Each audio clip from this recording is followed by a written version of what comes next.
स्कंद से पढ़ेंगे। 7वां स्कंद 6ठा अध्याय। प्रहलाद द्वारा अपने असुर सहपाठियों को उपदेश। श्लोक संख्या 19।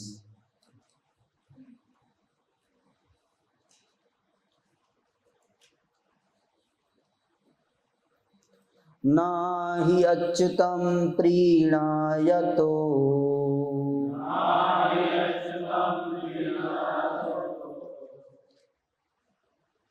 बहुयासो सुरात्मजाः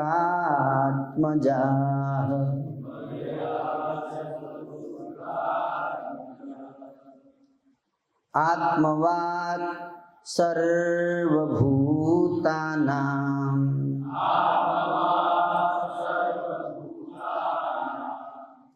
सिद्धत्वादिह सर्वतः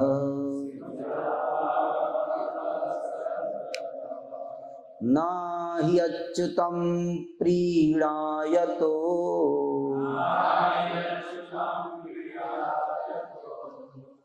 बहुयासो सुरात्मजाः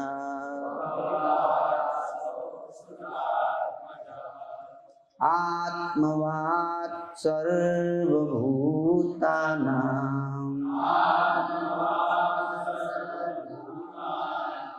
सिद्धत्वादिह सर्वतः न हि अच्युतं प्रीणायतो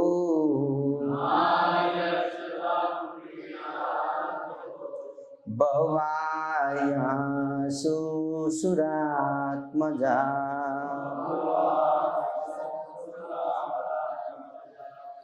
आत्मवात् सर्वभूतानां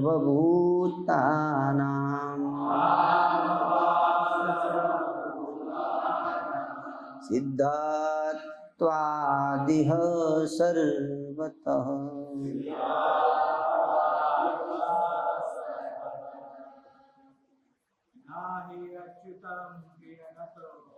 न हि अच्युतं प्रीणयतो बहुयासो सुरात्मजाः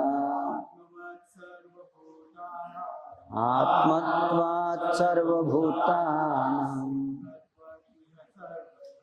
सिद्धत्वादिह सर्वतः न हि अच्युतं प्रीणायतो बहुयासो सुरात्मजाः आत्मत्वात् सर्वभूतानां सिद्धत्वादिह सर्वतः। माता जी, न हि अच्युतं प्रीणयतो बहुयासो सुरात्मजाः आत्मत्वात् सर्वभूतानां सिद्धत्वादिह सर्वतः। अनुवाद, शब्दार्थ अनुवाद, तात्पर्य श्रील प्रभुपाद जी के द्वारा। श्रील प्रभुपाद की न नहीं ही निस्संदेह अच्युतम कभी नहीं गिरने वाले भगवान प्रीणयतः तुष्ट करते हुए बहु अत्यधिक आयास प्रयास असुर आत्मजा हे असुर पुत्रों आत्मत्वात् सिद्ध होने के कारण सर्वभूतानां सारे जीवों का सिद्धत्वात् स्थापित होने से यह इस संसार में सर्वतः सभी दिशाओं में सभी काल में तथा सभी दृष्टिकोणों से। अनुवाद। हे दैत्य पुत्रों, भगवान नारायण ही समस्त जीवों के पिता और मूल परमात्मा है। फलस्वरूप उन्हें प्रसन्न करने में या किसी भी परिस्थिति में उनकी पूजा करने में बच्चे या वृद्ध को कोई अवरोध नहीं होता। जीव तथा भगवान का अंतः संबंध एक तथ्य है, इसलिए भगवान को प्रसन्न करने में कोई कठिनाई नहीं। तात्पर्य, कोई यह पूछ सकता है कि ये ठीक है कि मनुष्य पारिवारिक जीवन के प्रति अत्यंत आसक्त रहता है, किंतु यदि उसे यह जीवन छोड़कर भगवान की सेवा में आसक्त होना है तो उसे उतना ही प्रयास करना तथा कष्ट झेलना होगा। इधर भी तो आसान नहीं।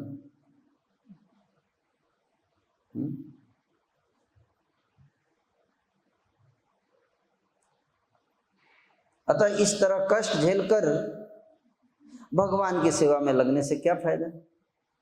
उधर भी कष्ट है, इधर क्या कम कष्ट है? इधर भी कष्ट है, तो उधर का कष्ट छोड़ के इधर कष्ट उठाना, तो फायदा क्या हुआ? That is the question. इससे पहले वाले श्लोक में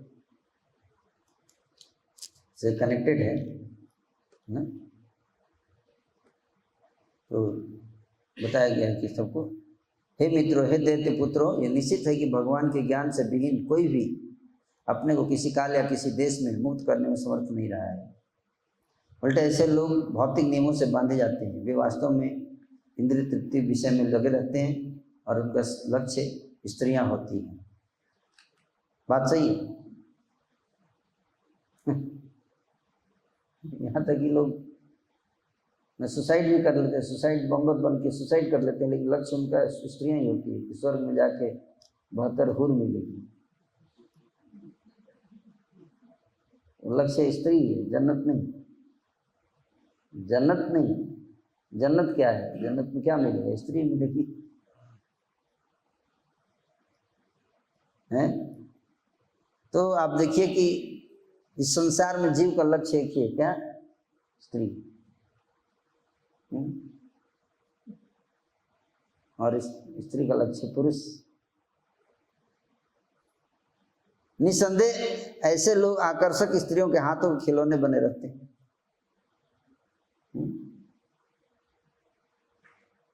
ऐसी जीवन धारणों के शिकार बनकर वे बच्चों, नातियों तथा परनातियों से घिरे रहते हैं, है ना?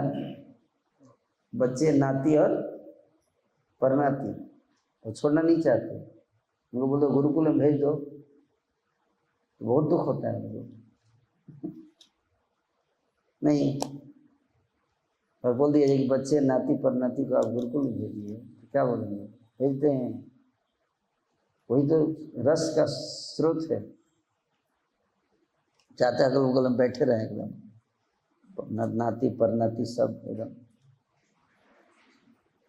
है कि नहीं?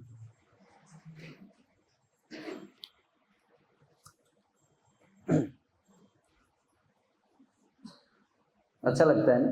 सब एकदम बढ़िया समाज देखकर। और इस तरह वे भवबंधन की जंजीरों से जकड़े जाते हैं।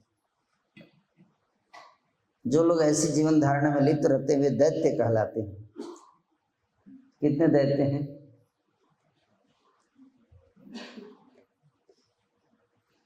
जो इस तरह का जीवन जीते हैं, नाती परनाती ये सब, और उसी में आसक्त रहते हैं। बच्चा, नाती परनाती, 3 पीढ़ी। बच्चा मतलब अपना बेटा, नाती मतलब बेटे का बेटा, और परनाती मतलब बेटे के बेटे का बेटा। 3 पीढ़ी, और उसके आगे पीढ़ी तो फिर पॉसिबल नहीं है, तब तो बूढ़ी सहार हो जाते हैं। तो इसलिए तीन ही पीढ़ी का वर्णन किया है यहाँ पे प्रहलाद महाराज ने, है ना। तो ऐसे लोगों को दैत्य कहा है प्रहलाद महाराज। दैत्य मतलब ये नहीं कि कोई एक स्पेशल, इस तरह का मेंटालिटी जिसका होगा वो क्या आ गया, दैत्य। इसलिए यद्यपि तुम सभी दैत्यों के पुत्र हो, दैत्यों के, हम लोग दैत्य के ही पुत्र हैं, है कि नहीं। अगर इस तरह से देखा जाए तो, इस डेफिनेशन से देखा जाए तो हम लोग क्या हैं, दैत्य के पुत्र हैं। बहुत मुश्किल से हम उस सभा से बाहर आए हैं, नाती पर नाती और सभा है, बाहर आने में कितना मुश्किल हुआ है कि नहीं। किंतु ऐसे व्यक्तियों से दूर रहो। हो पुत्र तुम दैत्यों का, लेकिन उनसे क्या रहना है, दूर रहना है। किसे दूर रहना है, हैं? दैत्य, दैत्य कहाँ है? हैं? जोर से बोलिए, झगड़ा जैसे करते हैं। अपने घर में जो भी इस मेंटालिटी के हैं वो दैत्य हैं, उनसे दूर रहिए और भगवान नारायण की शरण ग्रहण करो। किसकी? नारायण की, जो समस्त देवताओं के उद्गम है। क्योंकि नारायण भक्तों का चरम लक्ष्य भव बंधन से मुक्ति पाना है। तो किसी को बहुत कड़वा लग सकता है ये चीज़, ठीक है नहीं, क्या बोल रहे हैं आप लोग, परिवार तोड़ देंगे आप हमारा, बोल रहे हैं कि आप घर वालों से दूर रहो। नहीं, इसलिए भागवत का संदेश जो है सबके लिए नहीं है, और खासतौर पे ऑनलाइन टेलीकास्ट के लिए तो बिल्कुल नहीं है, क्योंकि दैत्य लोग गुस्सा हो जाएंगे।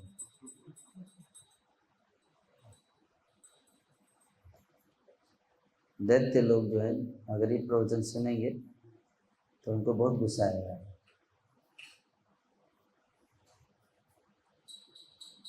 समझ में आ रहा है? इसलिए कहते हैं one man's food is others poison. Srimad Bhagavat जो है परमहंसों के लिए अमृत के समान है, भागवतामृत, लेकिन बद्ध जीवों के लिए विष के समान, वज्र के समान लगेगा उनको भागवत के संदेश। समझ आ रहा है? इसलिए अगर आपको वज्र के समान लग रहा है तो आपको टेंशन लेने की जरूरत नहीं, नेचुरल है। श्रीमद् भागवत किसी को अमृत के समान लगेगा, किसी को वज्र के समान लगेगा, पर दोनों के लिए लाभदायक है ना। एक के लिए श्रेयस है, ये श्रेयस, यत् श्रेयस्यात्मनिशितम ब्रूहितम, may not be palatable but very good, very healthy, tasty हो सकता है कि ना हो, भागवत बहुत हेल्दी है। Shrimad Bhagavat may not be tasty but healthy. Those people who are very very deeply attached to the family life, for them it is not tasty, उनके लिए टेस्टी नहीं, लेकिन उनके लिए हेल्दी है ना। इसलिए उनको सुनना चाहिए। कोई चीज़ बहुत, दवाई क्या होता है, हेल्दी होता है या टेस्टी होता है? हेल्दी होता है, लेकिन टेस्टी नहीं होता है ना। इसलिए औषधि कहा गया है। निवृत्त तरसई उपगीयमाना भवौ सदा श्रोत्र मनोभिरामा। कौतम श्लोक गुणानुवादा पुमां विरजेत बिना पशुप्ना। निर्वृत्त तरसई उपगीयमाना भव औषधा, औषधात् औषधि। जो व्यक्ति भव रोग से लिप्त है, भव रोग, जिसको भव रोग हो गया है, भव रोग जानते, कोरोना से ज्यादा खतरनाक बीमारी भव रोग। तो भव रोग जिनको हुआ है उनके लिए औषधात्, औषधि के समान है। निर्वृत्त तरसई, तरसई तृष्णा, तृष्णा, तृष्णा मतलब क्या? ये दिल मांगे मोर। इतना मिल गया संतुष्टि नहीं है, और चाहिए और चाहिए और चाहिए और चाहिए। इसको कहते तृष्णा, तृष्णा है। और कितना मिल गया? अभी तो मैं लखपति हुआ हूँ, मेरे को करोड़पति बनना है। अभी तो मैं करोड़पति हुआ हूँ, मेरे को अरबपति बनना है। अभी तो मैं अरबपति हुआ हूँ, मेरे को अभी खरबपति बनना है। शांति नहीं है, चैन नहीं है कि नहीं? चैन नहीं है। इसको क्या कहते? तृष्णा। तो जिसके हृदय में तृष्णा है वो कभी शांत होएगा? कभी शांति आएगी उसके जीवन में? कभी नहीं आएगी। वो भागता रहेगा, भागता रहेगा, भागता रहेगा, कभी संतोष नहीं होगा उसको। शास्त्र में कहा है संतोषम परम सुखम, है कि नहीं? संतोषम, संतोषम परम सुखम। एक व्यक्ति था, उसको बूढ़ा आदमी था, उसकी बेटी का विवाह करना था, उसके पास पैसे नहीं थे। तो राजा के पास गया, बोला महाराज आपके राज्य में रहने का क्या फायदा है? झूठ मूठ का आप बोलते हैं कि आप दयालु हैं, आपके राज्य में रहते दिखिए, मेरे घर में पैसे नहीं, इसलिए मैं दुखी हूँ, मैं अशांत हूँ, क्योंकि मेरे घर में पैसे नहीं है। राजा ने बोला कोई बात नहीं, कल तुम्हारे लिए एक ऑफर आएगा, ऑफर, स्पेशल ऑफर। क्या ऑफर है? ऑफर ये है कि कल सुबह आ जाना, सूर्य उदय होगा 6 बजे के लगभग। सूर्य उदय होते ही तुमको दौड़ लगानी है। क्या करनी है? दौड़ लगानी है।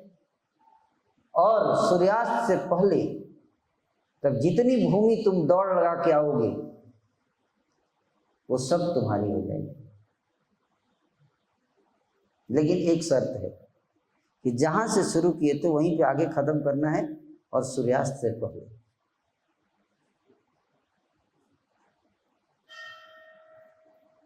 समझ में? कंडीशन यही है कि जहां पे शुरू किए हो वहीं से आके, तभी तो बाउंड्री पूरी होगी, है ना? ये एक ही शर्त है। और जितनी भूमि तुम दौड़ लोगे वो सब तुम्हारी हो जाएगी। बोला बहुत बढ़िया है। वो रात भर सो नहीं पाया, पूरी रात यही कैलकुलेट करता रहा कि वो वेब सिटी वाला एरिया ज़्यादा कॉस्टली है, या वो क्रॉसिंग रिपब्लिक वाला साइड दौड़ूंगा, या उधर दौड़ूंगा, इधर का रेट ज़्यादा है। पूरा रात कैलकुलेट करता रहा, प्लानिंग बनाता रहा, मैप बनाता रहा कि किधर से दौड़ेंगे तो सबसे ज़्यादा लाभ होगा। तो सो नहीं पाया पूरी रात। और सोचिए आधा तो उसका एनर्जी ऐसे ही डाउन हो गया, क्योंकि रात को सो नहीं पाया। और फिर पूरी रात जगा हुआ, सुबह सुबह आया, पहले से ही थोड़ा, ताकि आधा घंटा लेट हो जाएगा तो उतना जमीन छूट जाएगा, है कि नहीं, इसलिए 5 मिनट पहले ही आ गया। मंगल आरती भले लेट आता हो, लेकिन उस दिन लेट नहीं, एकदम पहले 5 मिनट पहले आके एकदम तैयार था, रेडी था, पूरी रात सोया नहीं, है कि नहीं। भक्त लोग तो बोलते प्रभु जी हम तो लेट आए थे, ये 12 बजे आए थे, लेकिन सुबह हम इसलिए नहीं उठ पाएंगे।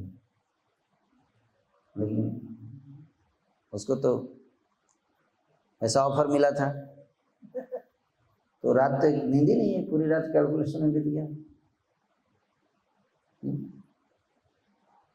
और दौड़ना शुरू किया, 6 बजे जैसे ही सूर्योदय वो फटाक से भागा, है ना। बोला ऐसा बार बार अवसर थोड़े मिलेगा लाइफ में, है कि नहीं। बस एक दिन की बात है, खूब दौड़ लो, बाकी रोज तो सोना ही है।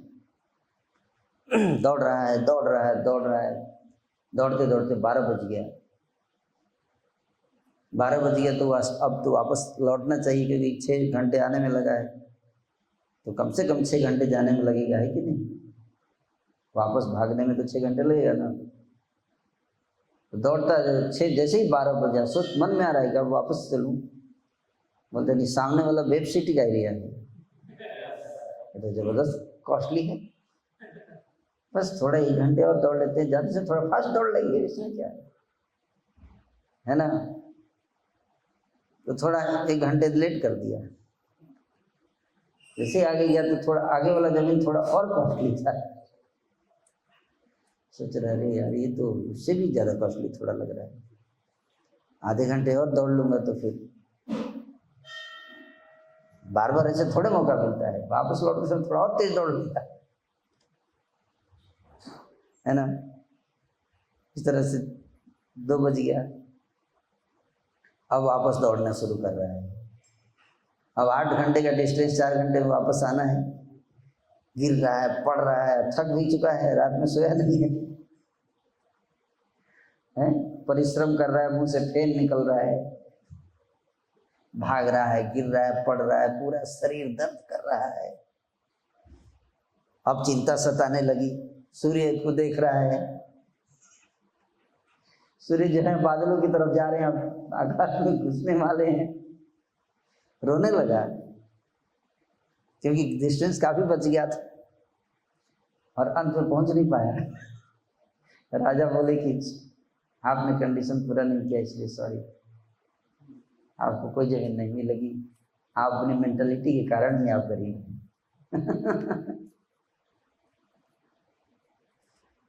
है ना, समझ में आया क्या है। अशांतस्य कुतः सुखम, असंतुष्टस्य कुतः शांति। जो असंतुष्ट रहता है उसको शांति कहा है, और जो अशांत है उसको सुख कहा है कि नहीं। और सुखी कौन है? जो शांत है। अशांत कौन है? जो संतुष्ट है कि नहीं।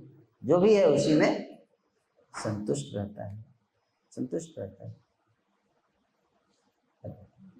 तृष्णा हाय हाय हाय हाय हाय हाय हाय हाय। जो पैदल चल रहा है उसको साइकिल चाहिए, उसके लिए हाय है। जो साइकिल चल रहा है उसको मोटरसाइकिल चाहिए, उसके लिए हाय है। जो मोटरसाइकिल पर चल रहा है उसको कार चाहिए, उसके लिए हाय है। जिसको कार पे चल रहा है उसको बड़ी कार चाहिए, जो बड़ी कार से चल रहा है उसको महाकार चाहिए, है ना। जो मर्सिडीज पे चल रहा है उसको हेलीकॉप्टर चाहिए, चॉपर। जो चॉपर पे चल रहा है उसको क्या चाहिए? प्लेन, प्लेन है।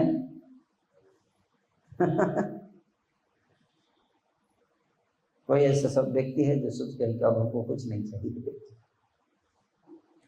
इसलिए प्रभुपाद जी से किसी ने पूछा, उनके अंतिम दिनों में उनसे पूछा किसी ने कि आप क्या चाहते हैं और what is your vision desire. Prabhupada बोले कोई चीज, कोई इच्छा नहीं, कोई इच्छा नहीं।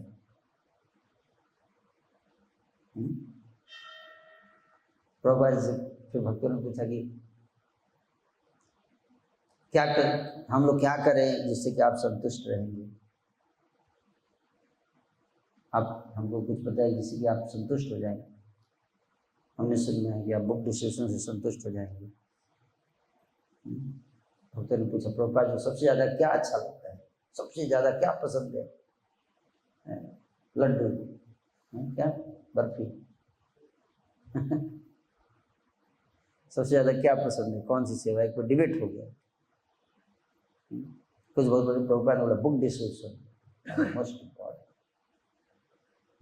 तो आगे पीछे से फंड रेजिंग वाले हाँ fund raising is most important. Prabhupada से मनी इज माई ब्लड, है ना। तो फिर आगे पीछे से कांग्रीगेशन प्रीचिंग वाले बोले ऐसा थोड़े होता है। प्रभुपाद ने congregation preaching is very important, ultimately preaching is the essence, है ना। टेम्पल कंस्ट्रक्शन सब अपना अपना कोट निकाल के लाए अपना प्रभुपाद जी के फोलियो से। बहुत बहस चलने लगा, कंक्लूजन निकल नहीं पा रहा था क्योंकि सारा फोलियो से था, कोई पीछे हटने के लिए तैयार नहीं था। प्रभुपाद ने कहा तो फिर सबने सोचा कि भाई फाइनल कंक्लूजन कैसे आएगा। बोले सब चलते हैं प्रभुपाद जी के पास, प्रभुपाद जी है तो क्यों लड़ाई कर रहे हैं, उन्हीं से पूछ लेते हैं, है ना। सब गए, बोले प्रभुपाद जी आपने यहाँ पे ये कहा है, आपने यहाँ पे ये कहा, आपने यहाँ पे इसको कहा है, this is most important, this is most important. यहाँ पे बोला है बुक डिस्कशन इज मोस्ट, यहाँ पे बोला है cow protection is most important, यहाँ पे बोला है वर्णाश्रम इज मोस्ट इम्पॉर्टेंट, यहाँ पे बोला है youth preaching is most important. What is most important, what will please you most. Prabhupada बोले you simply love Krishna, that will please me most.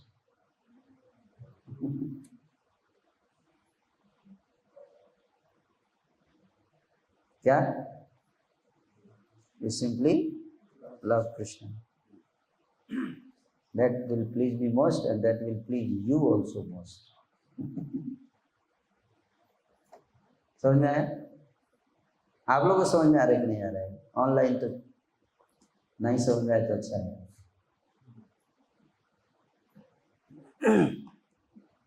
Online वाले को फिर ऑनलाइन पे ही रह जाएंगे। ऑनलाइन भगवत धाम को ऑनलाइन भेजेंगे। कभी कभी मंदिर भी आइए आप लोग जो ऑनलाइन देख रहे हैं, है ना। तो निर्वृत्त तरसई उपगीय मानस श्रीमद् भागवतम तृष्णा, है ना। एक माता जी है, बहुत पहले मिली थी, यहीं पे मिली थी मेरे को। उनकी उम्र है 84 ईयर्स। और माता जी कहती हैं प्रभु जी मैं बहुत डिप्रेशन में हूँ, मैं 4 गोली खाती हूँ डिप्रेशन की रोज, मुझे समझ में नहीं आता है क्यों। मैं 32 माला जप करती हूँ रोज। कितना? रोज 32 माला। 3 बार भागवत पढ़ चुकी हूँ, फिर भी मैं डिप्रेशन में हूँ। कैसे, है ना। डिप्रेशन की गोली क्यों खा रहे हैं? प्रश्न जायज है ना।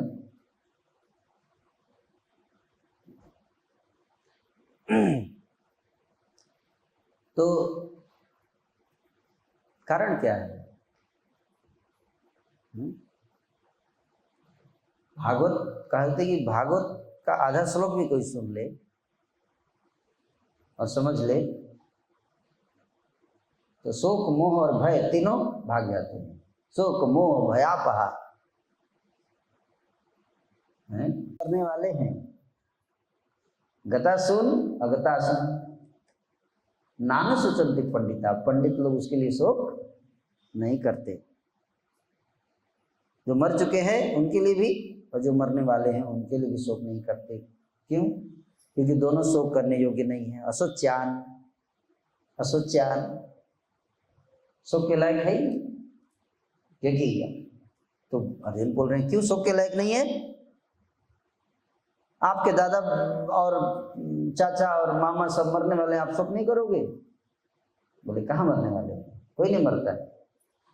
न जायते म्रियते वा कदाचित नायं भूत्वा भविता वा न भूयः अजो नित्यं शाश्वतोऽयं पुराणो न हन्यते हन्यमाने शरीरे। बोले आत्मा तो मरती नहीं, आत्मा अमर है। न जायते म्रियते वा कदाचित, उसके लिए क्यों शोक करते हो? कपड़े के लिए शोक करते हो, वो भी फटा हुआ पुराना। कपड़े के लिए शोक करने की जरूरत नहीं है। ड्रेस, आत्मा के लिए शोक करो, आत्मा के लिए शोक करो, आत्मा का हनन होगा। जो व्यक्ति सब कुछ पढ़ चुका है लेकिन ये बेसिक चीज नहीं जानता है, जनस्य मोहो अहम ममेति, मैं और मेरा, ये मैं हूं और ये सब मेरा है, मेरा, ये मोह है। क्या है? मोह। मोह से, बंधन से कटा नहीं। 3 बार भागवत पढ़ लिया तो शोक मोह भयापहा तीनों भाग जाना चाहिए, है ना। लेकिन क्यों नहीं भागा? भागवत पढ़ने के बाद भी क्यों नहीं भागा? मोह क्यों नहीं छोड़ा? क्यों नहीं छोड़ा बताइए?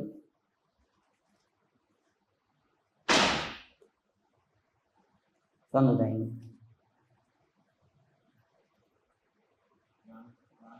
क्योंकि उसके लिए पढ़ाई नहीं था। मोह छोड़ने के लिए नहीं पढ़ा था उसने भागवत। भागवत पढ़ रहा है लेकिन इसलिए नहीं पढ़ता है कि हमारा मोह नष्ट हो जाए। उसको लक्ष्य बनाकर भागवत नहीं पढ़ रहा है। कई लोग तो भागवत का वो वाला सेक्शन तो स्किप कर देते हैं, खासतौर पे जहाँ पे जड़ भरत और महाराज राजा रघुगण का संवाद है, या ये वाला जो है ना, बहुत forest of material enjoyment section, very heart breaking for grihastha devotees है। गृहस्थ भक्तों के लिए एकदम छिन्न भिन्न खत्म कर देगा सारा। ब्रह्मचारी लोग को मजा आता है ना। क्यों? गृहस्थ जीवन मोह काट देता है पूरा। श्रीमद् भागवत काट देगा मोह। इसलिए व्यासदेव जी भी इसको नहीं लिख रहे थे, श्रील व्यास जी भी नहीं लिख रहे थे भागवत। ये आश्चर्य की बात है। सारे पुराने सब इतिहास लिख दिया लेकिन भागवत लिखने का साहस नहीं कर पा रहे थे। ये कौन पढ़ेगा इसको? है कि नहीं? कस्टमर है ही नहीं है। और आप प्रोडक्ट बना के शोरूम में रख दीजिए, कोई खरीदेगा? कोई नहीं खरीद पाएगा। और हेलीकॉप्टर खरीद लीजिए और हेलीपैड ही गायब। ये हेलीकॉप्टर उड़ाने के लिए हेलीपैड पहले बनाना पड़ेगा ना। बिना हेलीपैड के हेलीकॉप्टर खरीदने कोई वैल्यू है? एक कमरे का घर है और हेलीकॉप्टर खरीद के लेके आ गए। हेलीकॉप्टर खरीदना है तो आपका घर एक बड़ा होना चाहिए और छत पे इतना बड़ा होना चाहिए कि छत पे हेलीपैड बन सके, है कि नहीं? इस और नो तो कैपेसिटी होनी चाहिए। श्रीमद् भागवतम प्राण ममल अमल प्राण है, इसमें कोई मल नहीं है, बाकी सब मल पुराण, और भागवत अमल पुराण। तो मल क्या है? मल क्या है?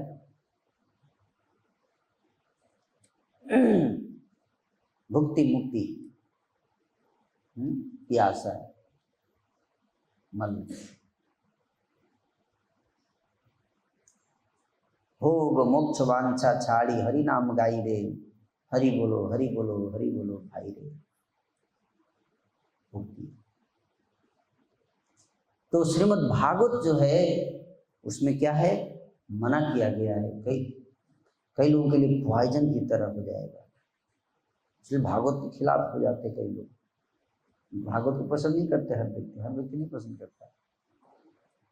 अगर भागवत का सही अर्थ समझा दिया जाए तो बहुत कम लोग बैठेंगे भागवत क्लास में। इसलिए श्री व्यास जी भी सोच रहे थे कि लिखूं कि ना लिखूं, दुखी भी थे ना लिख के। लग रहा था कि मैंने यहाँ भी बिजनेस शुरू कर दिया, इतने शास्त्र लिखे उसमें भी बिजनेस डाल दिया, ये करो तो ये मिलेगा, ये करो तो ये मिलेगा, ये कथा सुनो सत्यनारायण व्रत कथा, मंगलवार व्रत कथा, बुधवार हर बार का एक कथा, ये कथा सुनो तो ये मिलेगा, ये कथा सुनो तो ये मिलेगा, इस संतान की प्राप्ति होगी, है ना?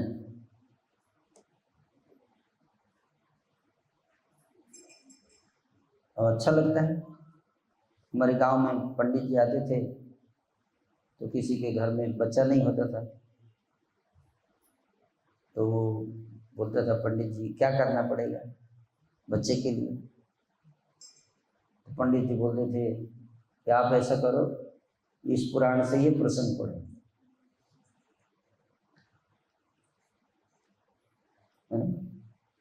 तो वैसे नहीं पढ़ेगा, वैसे पुराण का कुछ नहीं पढ़ेगा, लेकिन उसको जब लालच दिया जाता है तब पढ़ता है। अच्छा मतलब पढ़ने से मिल जाएगा, हाँ फिर हम पढ़ेंगे। आज हम बोलते हैं किसी को कि भागवत पढ़िए और आपको कोरोना से मुक्ति मिल जाएगी,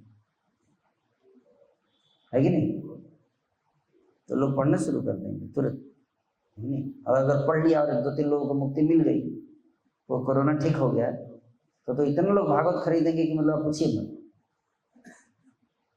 है कि नहीं? फिर भागवत तो आपको फिर स्टॉक खत्म हो जाएगा आपको बीबीटी का। हाँ आप देखो वो जो क्या आता था, किट आता था, टेस्टिंग किट, खत्म हो जाता था तुरंत, जितना प्रोडक्शन होता था उससे ज्यादा। अब मास्क आप कितना ही बनाइए मिलता ही नहीं था उस समय। क्यों? इंद्रिय तृप्ति पे बात आ जाए तो फिर उसको रक्षा के लिए कुछ भी कर सकते हैं, लेकिन वैसे नहीं पढ़ेंगे। तो श्रीमद् भागवत जो है वो क्या है? अमल प्राण, मोह को नष्ट करता है। मोह सारे शोक का कारण है, अशांति का कारण मोह। इसलिए यहां पर इतनी, कोई व्यक्ति कहता है कि अगर मैं भागवत पढ़ता हूँ, भागवत पढ़ने के बाद भी अगर उसको शोक मोह हो रहा है, इसका मतलब भागवत उसने ठीक से नहीं पढ़ा, जो भागवत नहीं पढ़ा। भगवद गीता सुनने से मोह नष्ट हो जाता। नष्ट मोह स्मृति लब्ध्वा प्रसादात् मे च्युत हितो अस्मि गत संदेह करिष्ये वचनम तव। भगवद गीता पढ़ने से सुनने से क्या होता है? मोह नष्ट हो जाता है, मोह नष्ट हो जाता है। मैं और मेरा, ये मैं हूं और ये मेरा है, ये मोह है। मोह नष्ट हो जाता है। गीता पढ़ने से, लेकिन गीता सुनने से, लेकिन कोई गारंटी नहीं है कि आप गीता पढ़िए मोह नष्ट होगा, नहीं, कोई गारंटी नहीं है। जैसे धृतराष्ट्र था, उसने गीता सुनी कि नहीं सुनी?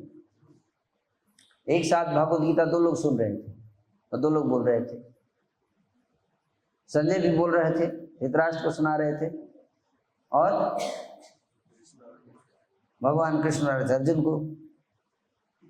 अर्जुन कहते मेरा मोह नष्ट हो गया, हे कृष्ण, नष्ट मोह स्मृति लब्ध्वा।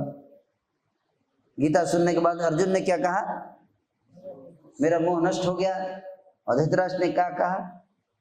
ये कृष्ण बड़ा बदमाश है, हमारे प्यारे अर्जुन को भड़का रहा है? भड़का रहा है।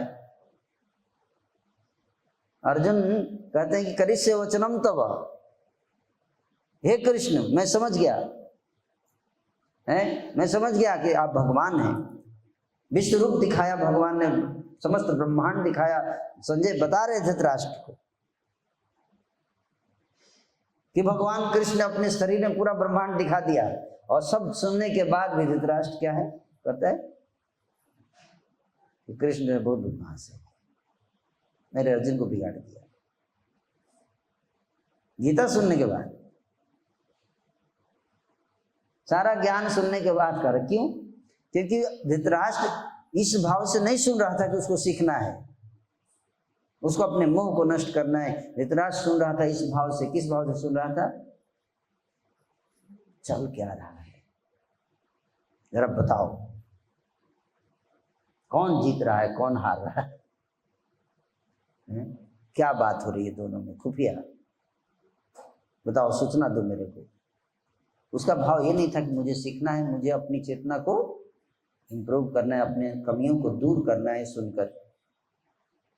इसलिए अगर भाव नहीं है तो हम कुछ भी पढ़ लें, कोई लाभ नहीं होगा, और कभी शांति प्राप्त नहीं होगी, कभी सुख प्राप्त नहीं होगा जीवन में। कितना भी आपको प्राप्त हो जाए, कितना भी, कुछ भी प्राप्त हो जाए, शांति और सुख प्राप्त नहीं होगा।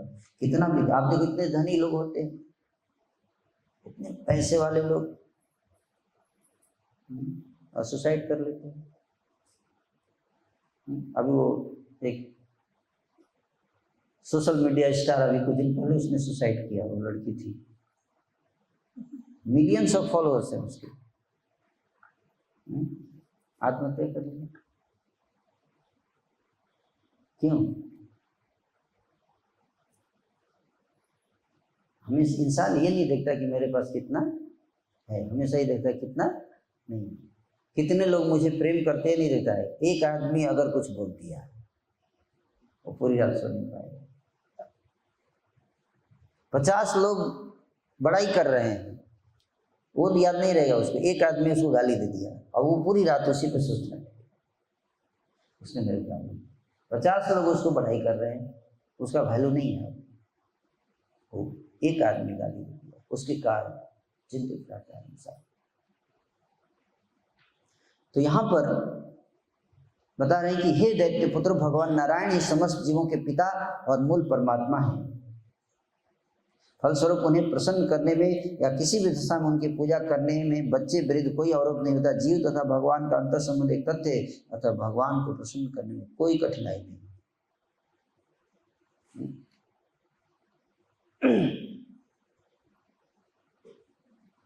तो प्रश्न उठ सकता है कि भगवान की भक्ति में भी तो कठिनाई है कि नहीं? अगर सांसारिक जीवन में कठिनाई है तो क्या भगवान की भक्ति में आने में कठिनाई नहीं है? भक्त बनने में कठिनाई नहीं है? भक्त को रोग नहीं होता? भक्त को आग नहीं जलाती? भक्त को शस्त्र नहीं काटते? भक्त को कोरोना नहीं होता? होता है कि नहीं होता है? तो फिर क्या फायदा हुआ? भक्ति करने का क्या लाभ हुआ जब जो भक्ति नहीं कर रहा है उसको भी कोरोना हो रहा है, और आप भक्ति करें तो आपको भी कोरोना हो रहा है? तो दोनों का फायदा क्या हुआ भक्ति करने का? कष्ट तो दोनों में हो रहा है। तो कहते हैं कि भगवान भगवद गीता में इसका उत्तर देते हुए कहते हैं कि सर्वजनों से कौनते मूर्ते असंभवंती या तासाम ब्रह्म महत जोनी अहम बीज प्रदा पिता। हे कुंती पुत्र, यह जान लो कि इस भौतिक प्रकृति में सारी जीव योनियां जन्म द्वारा संभव है और मैं वीर्यदाता पिता हूँ। भगवान नारायण सभी जीवों के वीर्यदाता पिता है, क्योंकि सारे जीव परमेश्वर के अंश हैं। जिस प्रकार पिता तथा पुत्र के बीच घनिष्ठ संबंध स्थापित करने में कोई कठिनाई नहीं होती, उसी प्रकार नारायण तथा जीवों के मध्य प्राकृतिक घनिष्ठ संबंध को पुनः स्थापित करने में कोई कठिनाई नहीं। यदि कोई रंच मात्र भी भक्ति करता है तो नारायण उसे बड़े से बड़े खतरे से बचाने के लिए सदैव तैयार रहते हैं। इसका सब विदित उदाहरण अजामिल है। अजामिल ने अनेक पाप कर्म करके अपने को भगवान से विलग कर लिया था और यमराज ने उसे अत्यंत कठोर दंड देकर नीचा दिखाना चाहा, लेकिन उसने मृत्यु के समय नारायण का नाम उच्चारण किया था, जो भगवान नारायण का नाम न होकर उसके पुत्र नारायण का नाम था, तो भी वह यमराज के हाथों से बचा लिया गया। इसीलिए नारायण को प्रसन्न करने में उतना प्रयत्न नहीं करना पड़ता जितना कि अपने परिवार को, जाति तथा राष्ट्र को प्रसन्न करने में।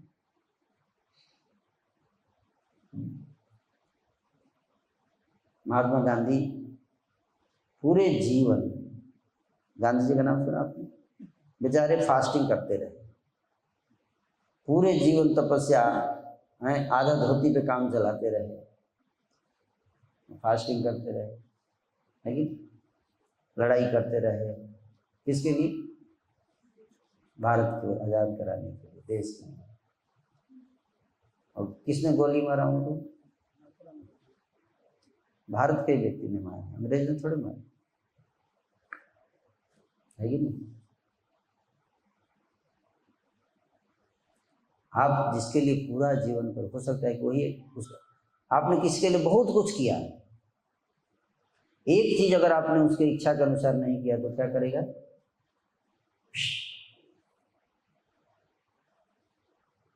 ये भौतिक संसार है। रोज आप बटरिंग कीजिए और एक दिन अगर आप उसके हाँ में हाँ मत मिलाइए, तुरंत क्या हो जाएगा? डाइवोर्स, तुरंत झगड़ा, है कि नहीं? कितने डाइवोर्स हो रहे हैं आजकल? क्यों क्यों हो रहे हैं? कितने झगड़े क्यों हो रहे हैं? क्योंकि हाँ में हाँ नहीं मिला रहे हैं। हाँ में हाँ मिलाइए तो ठीक है, जब तक आप हाँ में हाँ कर रहे हैं ठीक है कि नहीं? जिस दिन आपने हाँ में हाँ नहीं मिलाया, बुरे हो गए आप, है कि नहीं? बच्चा जो है कोई चीज मांग रहा है माता पिता से, माता पिता ने नहीं दिया तो बच्चा सोचता है, माता पिता से भी झगड़ा हो जाता है बच्चे का, नहीं होता है? बच्चे नाराज हो जाते हैं, उनके हाँ में हाँ न मिलाइए तो उनको बोल दीजिए कुछ तो, भले आपने कितना भी उनके लिए किया हो, जिस दिन उनकी इच्छा पूर्ति आप नहीं करेंगे उस दिन वो आपसे, आपके प्रति उल्टा सोचना शुरू कर देंगे। ये भौतिक संसार में तुरंत झगड़े हो जाते हैं, तुरंत छोटी छोटी बातों पे, छोटी छोटी बातों पे झगड़े होते हैं। क्यों? इसलिए आप देखिए इतना अशांति क्यों है संसार में। मेरी बात आपको स्पष्ट नहीं हो रही होगी कि मैं क्या बोल रहा हूँ। क्या सही में इतनी अशांति है? बहुत अशांति है संसार में। हर साल 2.5 लाख लोग सुसाइड करते हैं इंडिया में, 2.5 लाख। कोरोना से ज़्यादा लोग मरे हैं सुसाइड करके पिछले 2 साल में। क्यों आत्महत्या कर रहे हैं लोग? क्योंकि बहुत सुखी है। क्यों बताइए? व्यक्ति आत्महत्या क्यों करता है?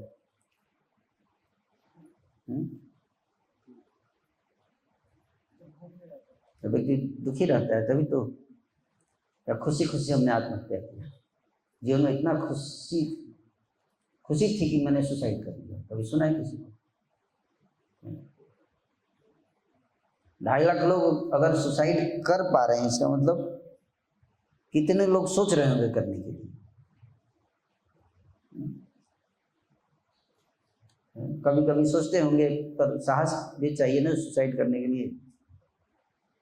तो अगर 2.5 लाख लोग कर रहे हैं तो इसका मतलब कम से कम करोड़ों लोग तो सोच रहे होंगे, तभी तो 2.5 लाख लोग कर रहे हैं। और अगर आप पूछोगे लोगों से कि आपने कभी लाइफ में सुसाइड का सोचा है, तो आपको संसार के 90% लोग मिल जाएंगे कभी न कभी सोचते हैं सुसाइड।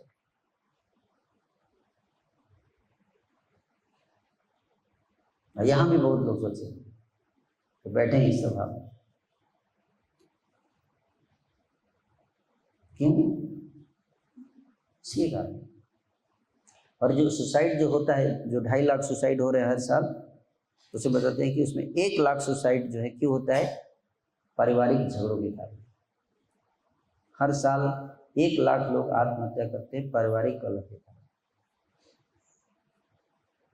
संबंधों में कड़वाहट के कारण। तो इसलिए यहां पर बताया गया है कि हमने देखा है कि नामी से नामी राजनीतिक नेता अपने आचरण में थोड़ी सी भी गड़बड़ी के कारण लिए जान से मार दिए गए। थोड़ी सी गड़बड़ी, पूरा डेडिकेटेड होकर सेवा करते, थोड़ी सी गड़बड़ी हो, गड़बड़ी ना भी हो तो मार दिया जाए। अतः अपने समाज, परिवार, जाति तथा राष्ट्र को पोषण कर पाना अत्यंत कठिन है। हमने सुना है, बताते मोदी जी सोते भी नहीं है बहुत ठीक से, 4 घंटे 5 घंटे दिन भर लगे रहते हैं, है ना। कितने लोग गाली देते हैं उनको, हैं? आप जाइए देखिए ट्विटर पर करोड़ों लोग गाली देते हैं ना। और मौका मिले तो उड़ा भी दे लोग उनको, है कि नहीं। जो व्यक्ति दिन रात मेहनत कर रहा है तो भी लोग खुश नहीं है, तो भी खुश परिवार के लोग खुश नहीं होंगे। आप कितना भी सेवा कीजिए, थोड़ा सा रोटी जल जाए घर में तुरंत कंप्लेन आ जाए, क्या बनाती हो, जला दिया तुमने, है ना। हाथ जल जाए तो, रोटी बनाते हो हाथ जल जाए तो कोई पूछता है?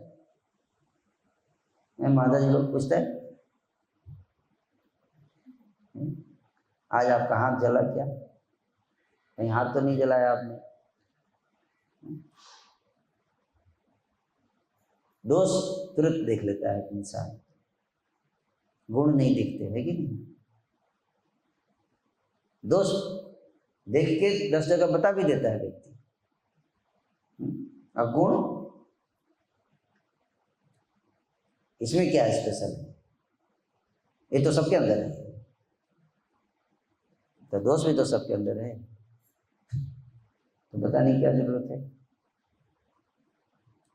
लेकिन तो भौतिक संसार में ऐसा होता है, आध्यात्मिक संसार में उल्टा है। तो संसार को खुश करना बहुत कठिन काम है। संसार को संतुष्ट कर, एक व्यक्ति पूरा जीवन मेहनत करते करते मर जाता है, और फिर भी मृत्यु से पहले, मरने के बाद घर वाले बोलते कुछ दिन रहते तो ये भी करके जाते,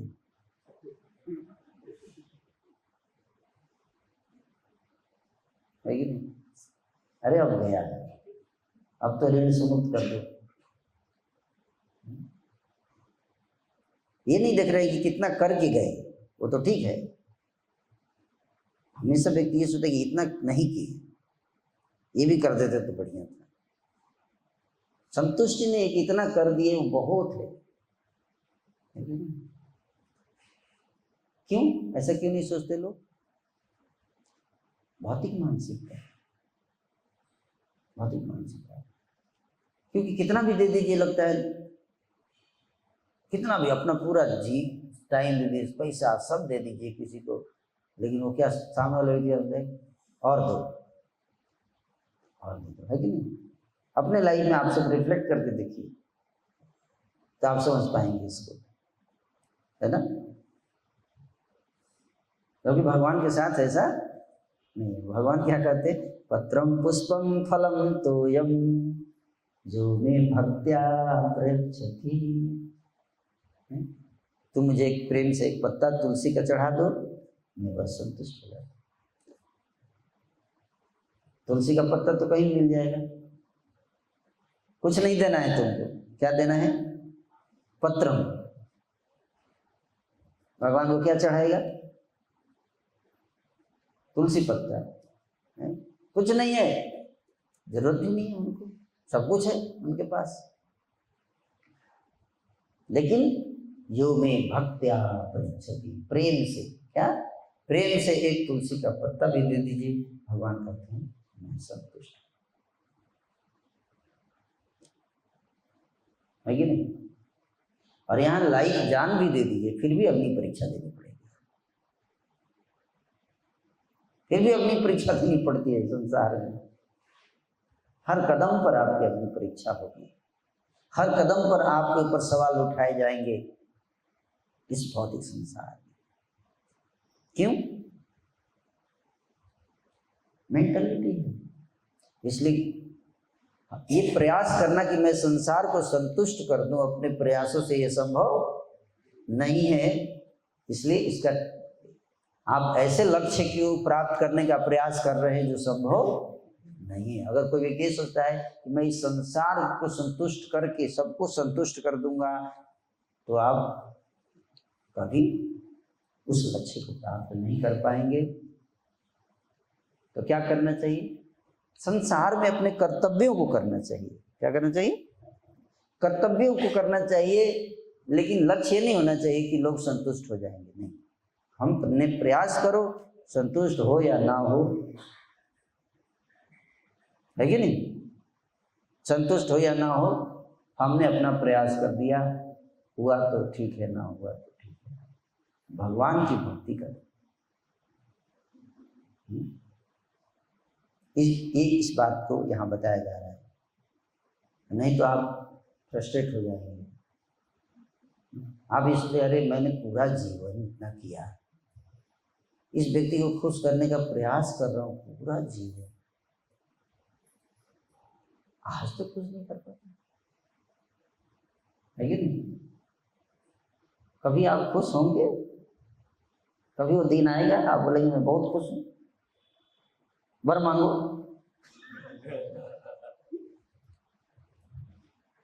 है, कभी वो दिन आएगा, आएगा आएगा मरने के बाद, है ना। इंसान को कैसा होना चाहिए? भगवान से सीखना चाहिए हमको, है ना। किसी ने इतना थोड़ा भी कर दिया, थैंक यू, ऐसी भावना हमें रखनी चाहिए, कृतज्ञता। आध्यात्मिक लोग ऐसा करते हैं,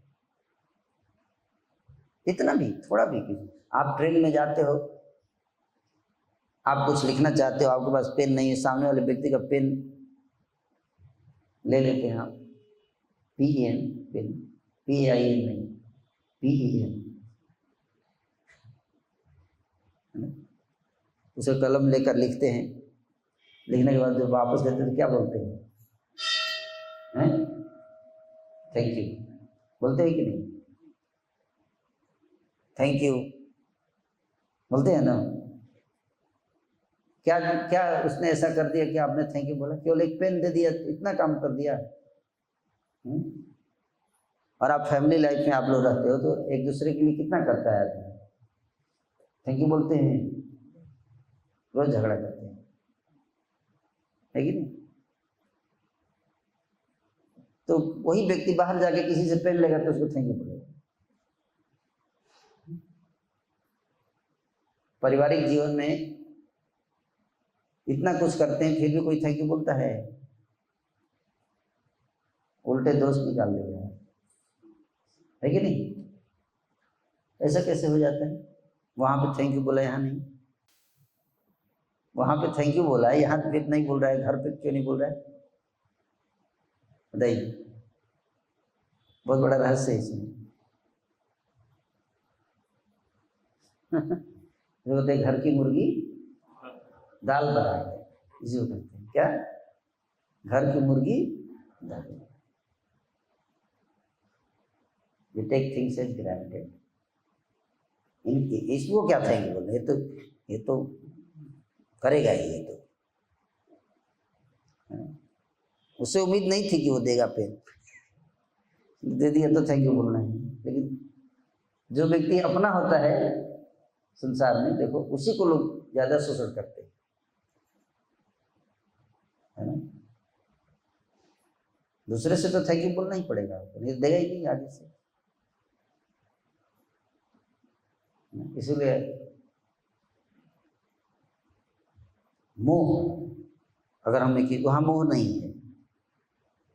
जिससे आपने पेन लिया उससे मोह नहीं है कि नहीं। लेकिन जहां मोह हो गया, मोह मतलब हृदय की ग्रंथि जुड़ गई, वहां पर इस तरह के चैलेंजेस आते हैं। तो इसलिए हमको भगवान से अपने संबंध को स्थापित करते रहना चाहिए, क्योंकि भगवान जो है वो वास्तव में हम सबको बहुत प्रेम करते हैं, बहुत प्रेम करते हैं, है कि नहीं। हम सब के लिए सांस हवा लेने की व्यवस्था की, सांस भोजन पानी सब की व्यवस्था किसने किया? भगवान ने किया। सांस लेते हैं रोज, लेते हैं? कितना लीटर पी जाते होंगे ऑक्सीजन एक दिन में, बताओ?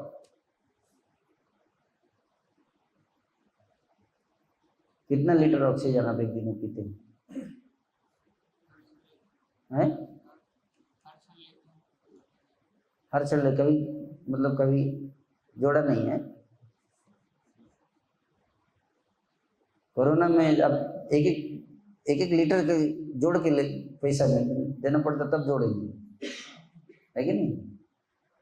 कोरोना में ही ऑक्सीजन कितना कीमती हो गया था, ऑक्सीजन सिलेंडर, तब समझ में आया कि ऑक्सीजन का वैल्यू।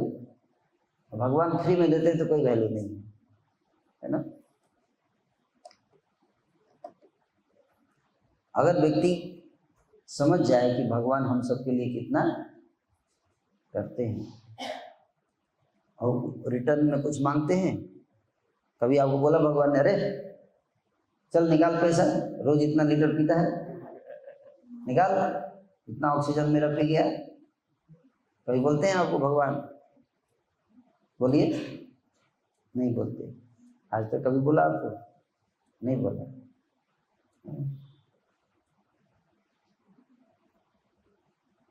ये भगवान इतना कुछ करने के बाद भी भगवान हमको सब कुछ एक्सपेक्ट नहीं करते, डिमांड नहीं करते, है ना।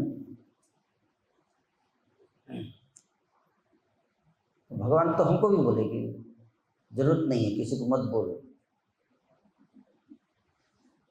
मेरा नाम लेने के लिए मत बोलो किसी को। भगवान नहीं चाहते कि कोई, इसलिए बोल दिए अश्रद्धालुओं को भगवान नाम का उपदेश देना क्या है? अपराध है, मत दो, मना किया है भगवान, मेरी महिमा मत बताओ।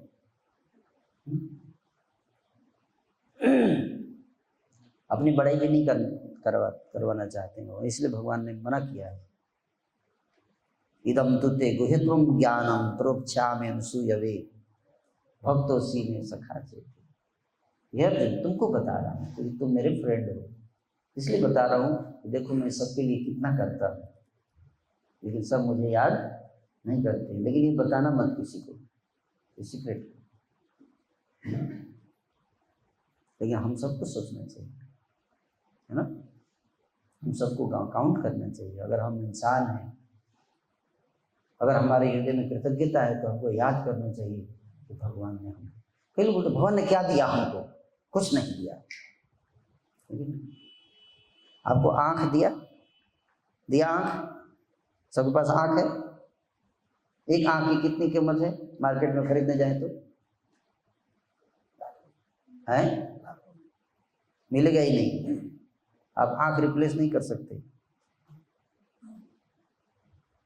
कान दिया सबको है।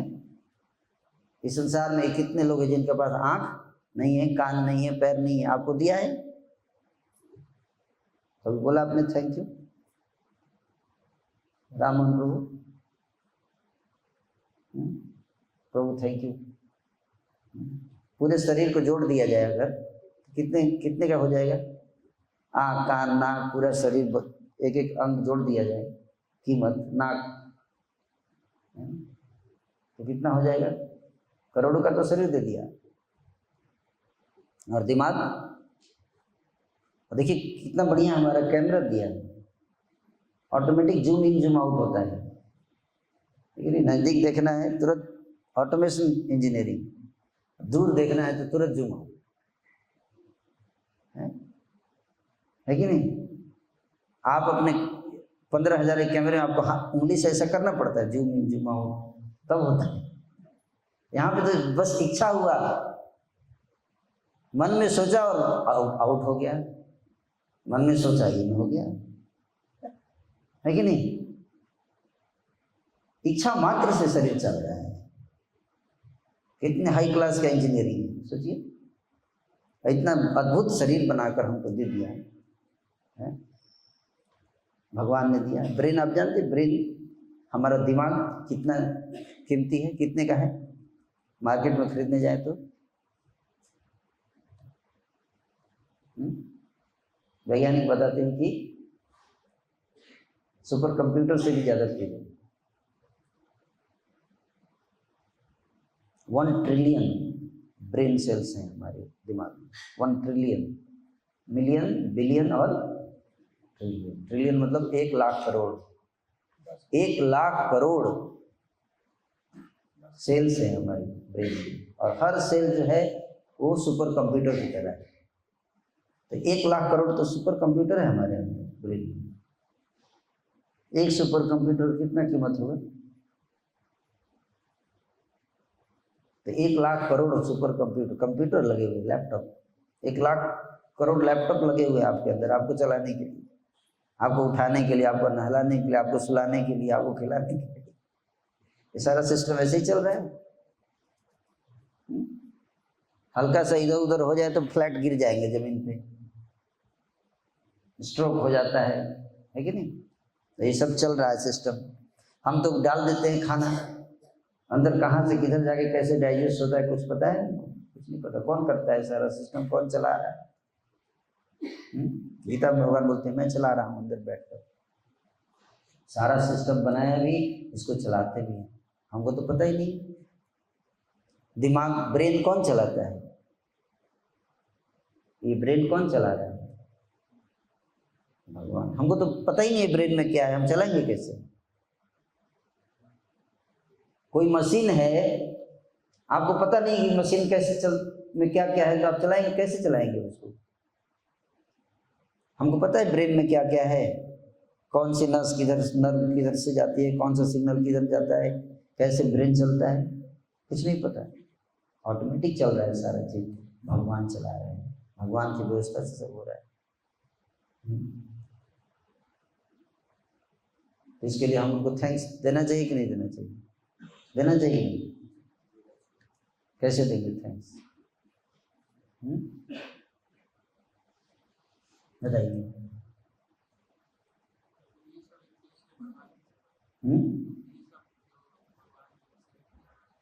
उनको थैंक्स करके कैसे?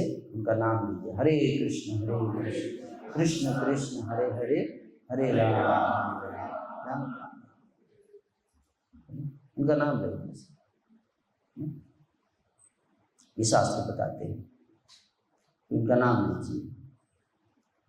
भगवान ने हमारे लिए जितना किया हम उनको रिटर्न नहीं दे सकते, उनकी कृतज्ञता को चुका नहीं पाएंगे। एक भक्त ने पूछा, भगवान हम आपके लिए क्या करें ताकि आपका लोन चुका दें? भगवान बोले, तुम तो नहीं चुका पाओगे, तुम मेरा लोन, मेरा नाम ही लो बस, इतना काफी है, मैं समझ जाऊंगा। इसलिए हम ज़्यादा कुछ नहीं करते, उनका नाम लेना चाहिए, है ना? भगवान का नाम लेने से हम भगवान प्रसन्न होते हैं, है ना? खुश होते हैं। जैसे मान लीजिए एक पिताजी हैं, ठीक है, और अपने बच्चे के लिए वो मिठाई लेकर आए। एक बच्चा जो है वो 12 में से 10 खा गया, और फिर आके पिताजी से बोल रहा है, क्या आप केवल 10 ही लेके आए? अच्छे पिता नहीं है। और दूसरा बच्चा दो लेके गया, पहले पापा के पास गया, मम्मी के पास गया, पहले एक पापा को दिया, एक पहले आप लोग खाइए, पहले आप खाइए, आप हमको हमारे लिए इतना मिठाई लेके आते हो, इतना करते हो, तो पापा और मम्मी खाएंगे? नहीं खाएंगे, बच्चे को ही खिलाएंगे, लेकिन तुम्हारे लिए लाएंगे, है कि नहीं? लेकिन दोनों बच्चों में किससे ज़्यादा प्रसन्न होंगे? जिसने जाके पूछा कि आप खाइए। पूछना ये अपने आप में एक बहुत बड़ी बात है कि नहीं? पूछना, आपने खाया क्या? पूछना। खुद खाने से पहले बच्चा पूछ रहा है, मम्मी आपने खाया क्या? मुझे नहीं लगता कोई बच्चा पूछता है माता जी लोग?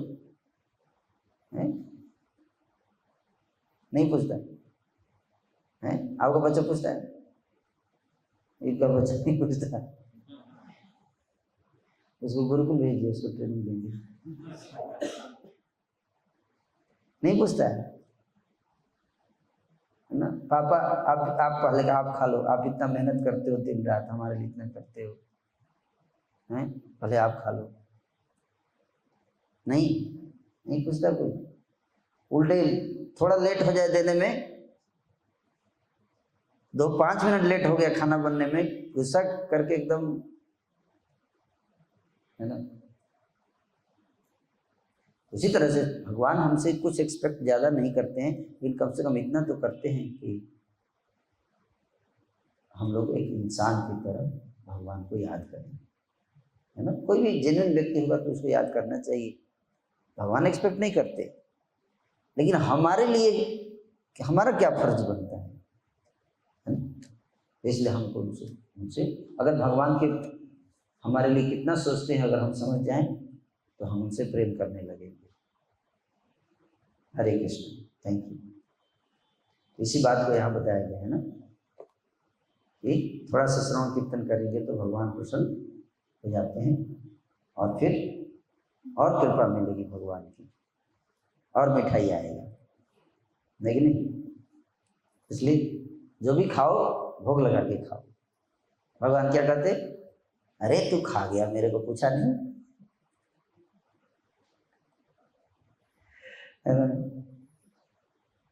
मैंने तेरे लिए मिठाई लेके आया, तू खा गया, पूछा भी, है ना? तो क्या कहेंगे आप? अगर भगवान किसी दिन पूछ लिए तो क्या कहेंगे? ऐसे तो पूछते नहीं हैं, लेकिन किसी ने अगर पूछ लिए तो क्या कहेंगे?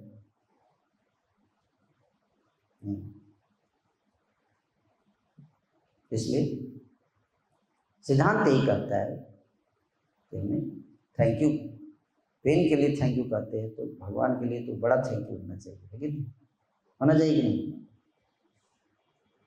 तो हम सब भगवान की भक्ति करें तो बहुत जरूरी है।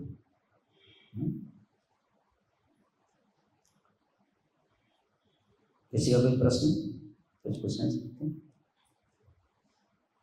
भक्ति करेंगे तो भगवान और प्रसन्न है, और कृपा मिलेगी। अभी तो 2 मिठाई आ रहा है तो ज़्यादा है, लेकिन अगर बच्चा पापा के पास जाए और बोले पापा आप खाइए, कितने खुश होंगे, अगले दिन और ज़्यादा लेके आएंगे, है कि नहीं? माँ और प्रेम से बनाएगी खाना। बच्चा पूछ रहा है मेरे को, उल्टे कंप्लेन करेगा तो और गुस्से से बनाएगी, है कि नहीं? क्या इतना बनाती है मैंने, फिर भी दोस्त निकालता है।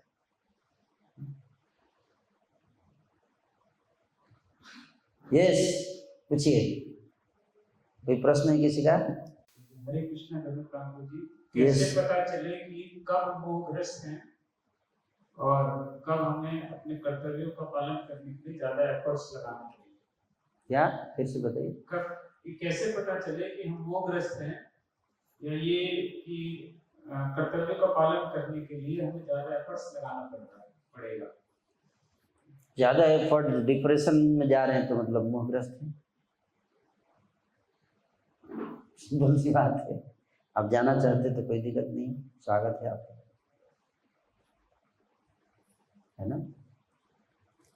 डिप्रेशन में जा रहे हैं इसका मतलब मोहग्रस्त है। भय, चिंता, बहुत ज़्यादा दुख, है ना, ओवर इमोशंस आ रहे हैं, इमोशन बहुत ज़्यादा आ रहे हैं, इसका मतलब आप मोहग्रस्त हैं, है नहीं। बहुत ज़्यादा इमोशन नहीं होने चाहिए, बहुत टू ओवर इमोशनल ठीक आते हैं।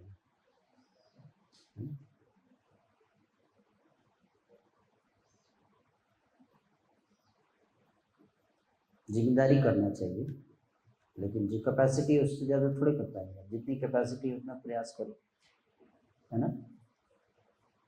प्रयास करिए, do your best and pray for the rest, that is duty. कई लोग सुसाइड ही कर लेते हैं, इतना ज़्यादा मोहग्रस्त है कि आत्महत्या करने के, इतना मोह करने की क्या फायदा है? डिप्रेशन में चले गए, दवाई खा रहे हैं, लेकिन बैलेंस रहना चाहिए। क्या रहना चाहिए? बैलेंस। बहुत ज़्यादा इमोशनल नहीं, बहुत ज़्यादा, हर चीज़ को बैलेंस रखिए, है ना। कई बार लोग इतना प्यार लुटाते हैं कि अपना हेल्थ ही खराब कर लेते हैं दूसरे के चक्कर में, है ना।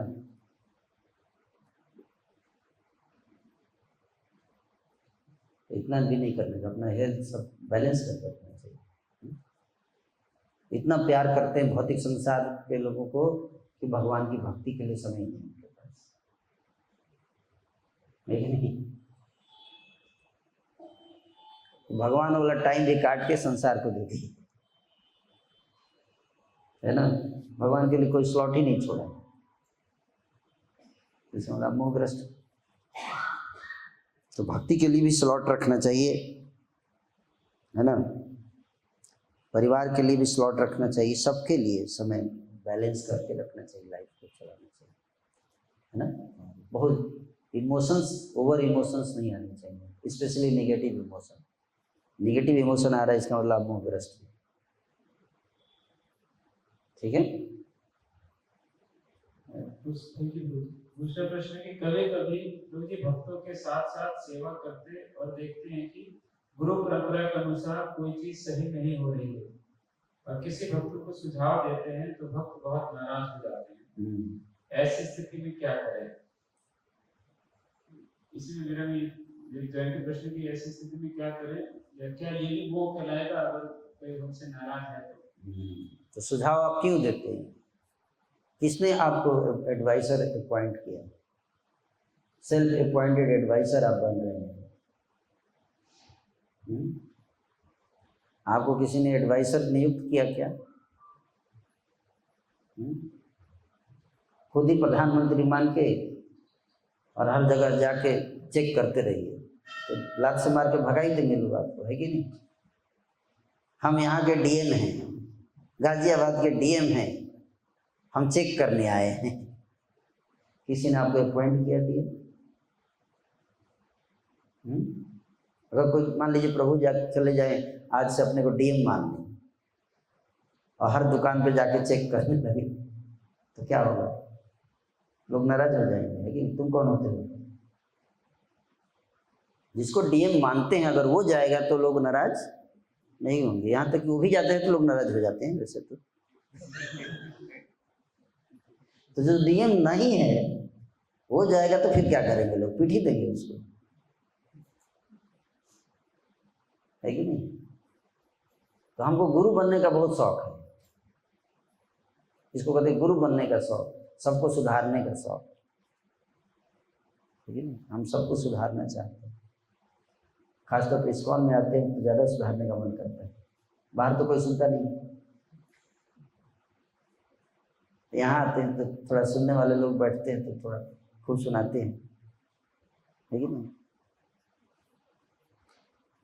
जब जरूरत से ज़्यादा सुनाने लगते हैं तो लोग फिर गुस्सा करते हैं। तो पूछो सामने वाला व्यक्ति है। और सुधारने का अधिकार किसको है? जिसके अंदर खुद दोष, दो ही व्यक्ति सुधार सकता है। किसी को करेक्शन अगर आपको करना है तो केवल दो प्रकार के लोग करेक्शन दे सकते हैं। पहला कि जो खुद दोषों से मुक्त हो। आप खुद ही हजारों दोष हैं और दूसरे को बोल रहे हैं। शुभ चलनी से बोलते हैं तुम्हें हजारों छेद है, तो चलनी क्या बोलेगा? तुम देखो, अपना देखो ना, तुम्हारे अंदर तो सैकड़ों है कि नहीं? तो दूसरे के अंदर छेद दिखा रहे हैं तो सामने वाले बोले तुम्हारे अंदर कम है क्या? अपना देख। तो बुरा लग जाएगा आपको, फिर आप प्रश्न पूछोगे हमसे, है कि नहीं? तो आपको नहीं करेक्ट करना। तो या तो आपके अंदर कोई दोष ना हो तब आप दूसरों के अंदर बताओगे तो एक शोभा देता है कि नहीं? पहला चीज। दूसरा क्या है? वो भी आपके अंदर दोष नहीं है फिर भी दूसरे के अंदर दोष बताने से पहले बहुत सारे सेंसिटिवली दोष बताने चाहिए। पहले उसके अच्छे गुण बताने चाहिए, है ना? हर व्यक्ति के अंदर कुछ ना कुछ अच्छा गुण होता है, तो शुरुआत पहले अच्छे गुणों से होनी चाहिए, उसकी अच्छाई बतानी चाहिए। दो चार अच्छाई बताने के बाद फिर बोलना चाहिए। बुरा ना माने तो एक बात बोलूं, और फिर उसको अपना पक्ष रखने का अवसर भी देना चाहिए। मैंने देखा आप उस दिन जो है वो इस तरह का व्यवहार आप कर रहे थे, ये गलत व्यवहार है, ऐसा नहीं बोलना चाहिए, ऐसा नहीं करना चाहिए था। आप तुरंत डायरेक्ट जजमेंट नहीं दे देना चाहिए, है ना? अपना ऑब्जर्वेशन बताइए। क्या ऑब्जर्वेशन? कि मैंने देखा आप ऐसा व्यवहार कर रहे थे, आप मेरे को समझ में नहीं है क्यों आप ऐसा कर रहे थे, आपको क्या कहना है उस पर? उसको अपना पक्ष रखने का अवसर देना चाहिए, है कि नहीं? पब्लिक में भी कोई मर्डर कर देता है तो कोर्ट में उसको वकील रखने के, अपना पक्ष रखने का अधिकार मिलता है ना? ये सब क्यों? उसको अवसर दिया जाता है कि भाई आप अपना पक्ष रखिए, उसी के बाद डिसाइड किया जाए इसको कितना सजा दिया जाए,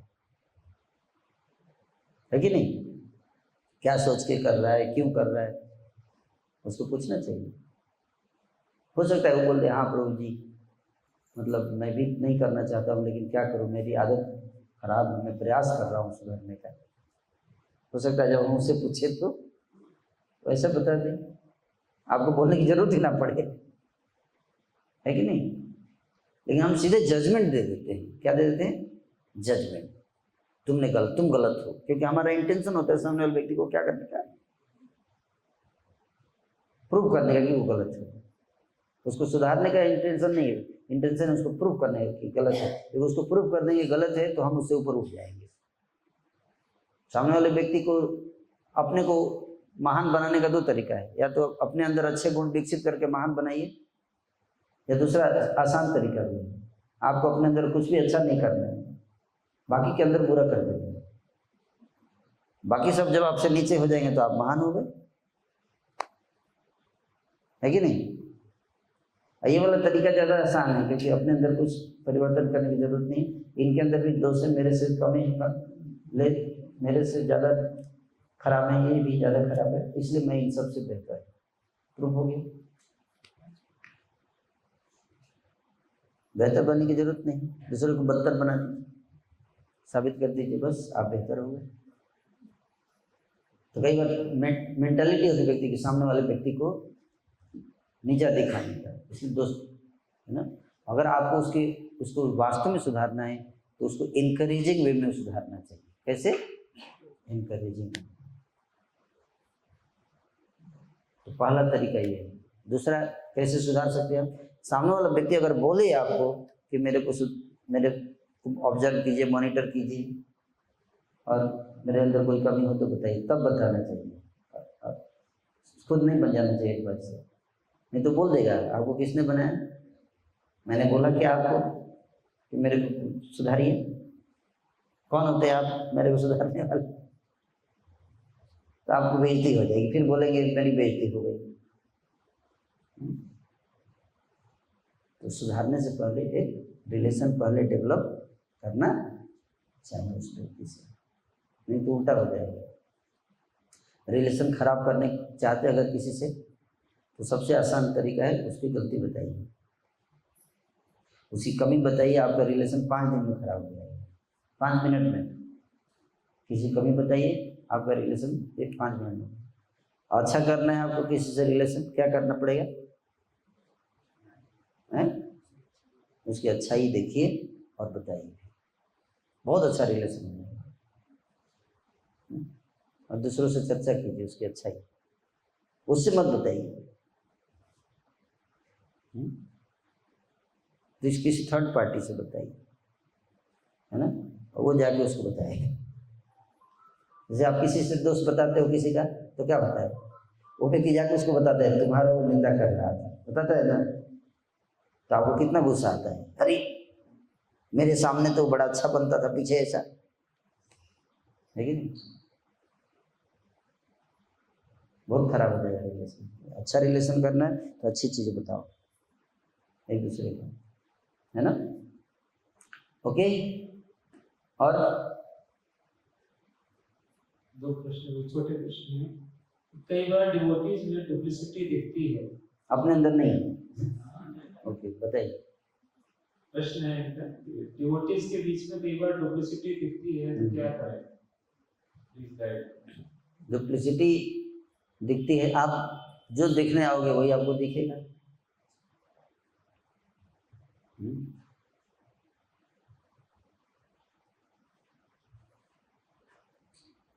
जो देखने आओगे आपको दिखेगा।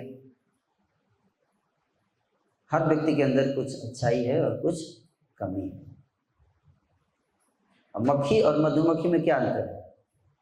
मक्खी हमेशा गंदे स्थान पर बैठती है, चारों तरफ फूल फूल हो लेकिन एक जगह गंदगी हो, मक्खी आएगी घूमेगी, फूल पे नहीं बैठेगी, जहां गंदगी हो वहां जाकर बैठ जाएगी। और चारों तरफ क्या हो, गंदगी हो, गार्बेज हो, उसमें एक फूल गिरा हुआ हो, आप देखो मधुमक्खी जाके उस पर बैठ जाएगी। तो हाँ, कई बार मक्खी मेंटालिटी के लोग होते हैं। मक्खी मेंटालिटी मतलब क्या? सामने वाले व्यक्ति की बुराई पे बैठना है, उसके अंदर कई गुण हैं लेकिन गुणों को ना देख के क्या करेंगे कि बुराई दिखाई देती है। और वो ऐसे लोग भक्त समाज में जुड़ जाते हैं और उसी मेंटालिटी को कंटिन्यू करते हैं। हमें बुराई नहीं देखना चाहिए भक्तों के अंदर, दिख रहा है तो भी कोई दिक्कत नहीं, आप उसको बोलो कि उसको अच्छा ही बताओ, है ना। सामने बुराई किसके अंदर नहीं है? आपके अंदर नहीं है। कोई ऐसा व्यक्ति कष्ट दे जिसके अंदर बुराई ना हो, तो क्या करना चाहिए? आपको दूसरे के अंदर बुराई दे, दूसरे से आप पूछिए अपने बारे में, वो भी बोले आपके अंदर भी है। तो हमें क्या करना है? एक दूसरे की अच्छाई को देखना है, बुराइयों को क्या करना चाहिए? इग्नोर करना चाहिए, इतना ज़्यादा सीरियस नहीं लेना चाहिए। हाँ, एक दूसरे की कमी को बहुत सीरियस ले लेंगे तो एक दूसरे के साथ नहीं रह पाएंगे, फिर सबके लिए एक एक देश बनाना पड़ेगा या एक एक ब्रह्मांड जिसमें आप अकेले रहेंगे, एक आइलैंड पे रहेंगे, एक द्वीप बनाया जाएगा जिसपे आप रहेंगे और आपके अगल बगल में कोई नहीं होगा, क्योंकि आप उसी व्यक्ति के साथ रहना जिसके अंदर कोई दोष नहीं, और ऐसा व्यक्ति कोई है नहीं, तो आपको अकेले रहना पड़ेगा। फिर आप बोलोगे लोनलीनेस फील हो रहा है मेरे को, है ना, अकेलापन महसूस हो रहा है, क्योंकि आपने सबको भगा दिया। क्यों भगा दिया? क्योंकि सबके अंदर दोष है ना। तो इसलिए हम ऐसे लोग जनरली अकेले हो जाते हैं, कोई उनके साथ रहना पसंद नहीं करता। तो दूसरे के अंदर दोष देखते हैं, उनके अंदर कोई रहना पसंद नहीं करता, वो बिल्कुल अकेलापन महसूस करेंगे। इसलिए 21वीं सदी की सबसे बड़ी समस्या क्या होने वाली है आप जानते हैं? अगले 10 साल में अकेलापन, लोनलीनेस। इंग्लैंड में एक मंत्रालय बन गया लोनलीनेस मिनिस्ट्री, और जापान में भी बन गया लोनलीनेस मिनिस्ट्री, क्योंकि लोग इतने ज़्यादा अकेलापन महसूस कर रहे हैं, आत्महत्या कर रहे हैं लोग। अभी देखिए अमेरिका में बच्चे सुख कर रहे हैं ना, एक सप्ताह पहले एक बच्चे ने 20 लोगों को गोली मार दिया, बच्चों को स्कूल में आके, 18 साल का बच्चा। और पिछले इस सप्ताह 2 दिन पहले फिर से 5 लोगों को गोली मार दिया दूसरे बच्चे ने स्कूल में। क्यों? क्योंकि माता उधर, पिता उधर और बच्चा अकेला, डाइवर्स हो गया। बच्चे जो हैं सारे फ्रस्ट्रेटेड हैं अमेरिका में, डिप्रेशन में है, अकेलापन महसूस करते हैं, डिप्रेशन में है, ड्रग्स लेने लगते हैं। क्यों लेने लगते हैं सब? उनको प्रेम नहीं मिल रहा है, फैमिली लाइफ है, पारिवारिक जीवन का प्रेम नहीं है, तभी तो ड्रग्स और नशा और ये सब में लोग क्यों भाग रहे हैं? क्योंकि अकेलापन फील कर रहे हैं। तो हम अकेले हो जाएंगे। इसलिए दोषों पे ज़्यादा फोकस ना करके क्या करना चाहिए? गुणों पे फोकस करो। एक भक्ति गुण देखो, माला कर रहा है, जप कर रहा है, तिलक लगाया है, गीता पढ़ता है, भागवत पढ़ता है, बाहर के कम से कम शराब तो नहीं पी रहा है कि नहीं? ये बहुत बड़ा गुण है। चोरी तो नहीं कर रहा है, बेईमानी तो नहीं कर रहा है, आपका गला तो नहीं काट रहा है। थोड़ी बहुत कमियां हैं, वो भी धीरे धीरे सुधर जाएगा भक्तों के साथ। उस पर ज़्यादा फोकस मत कीजिए। भक्तों की भक्ति में जो लग जाते हैं वो धीरे धीरे अगर कुछ कमी रहती भी है तो बहुत जल्दी क्या हो जाते हैं? शुद्ध हो जाते हैं। भगवान गीता में कहता पीछे सुदुराचारो भजते माम अनन्य भाग साधुरेव समन्तव्य सम्यक दर्शितो क्षिप्रम भवति धर्मात्मा सस्वत शांति निगच्छति कौन ते तु प्रति जाना ही न मे भक्ता प्रणश्यति। अगर कोई दुराचारी भी है लेकिन अगर वो मेरी भक्ति में लगा हुआ है और प्रयास कर रहा है सुधरने का, प्रयास कर रहा है सुधरने का, तो उसको साधु ही समझो। क्यों? क्योंकि बहुत जल्दी सुधर जाएगा। बच्चा भले फेल हो गया लेकिन कम से कम प्रयास तो कर रहा है पास होने का, ये उसका क्रेडिट है, उसको अप्रिशिएट करने का। कोई नहीं बेटा फेल हो गया कोई बात नहीं। बच्चा चलते चलते गिर जाता है तो क्या करते हैं? 2 झापड़ मार देते हैं उसको? नहीं, ताली बजाते हैं, very good, well done, at least तूने प्रयास किया चलने का, वेरी गुड, है कि नहीं? तो और उसको इंकरेजमेंट मिलता है कि नहीं? नालायक कहीं का, चलना भी नहीं आता, गिर गया है तो जो अगली बार तो उठेगा भी नहीं। इस बार तो उठ भी गया तो चलने के लिए, अगली बार उठेगा भी नहीं, ये फिर से नालायक बोलने को मिलेगा।